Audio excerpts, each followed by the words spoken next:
विश्वासाच्या पानावर रेतेच्या मनावर मातीच्या कणावर आणि विश्वासाच्या प्राणावर राज्य करणारा राजा म्हणजे शिवछत्रपती अख्ख्या जगाला यावा असं नाटकच्या गावारी शत्रूला पाणी पाजून अखंड होता पडखोण शिवाजी महाराजांचा जन्म 19 फेब्रुवारी 1630 रोजी शिवनेरी किल्ल्यावर झाला. शिवबा लहानपणापासून अत्यंत हुशार कुशल बुद्धीचे होते. जिजाऊ लहानपणापासून त्यांना रामाच्या आणि कृष्णा गोष्टी सांगत असे.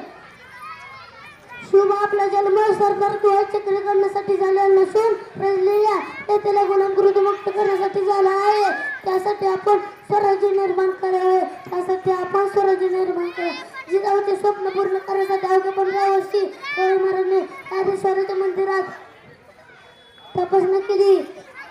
अवतरणा केला. जिंकून स्वराज्याची तोरण मारली आहे. स्वराज्याची तोरण मारली. शिवाजी महाराजांनी 360 किल्ले जिंकले. 360 किल्ल्यामुळे जिंकले. अशा आदर्श मानव मुजरा जय हिंद. यानंतर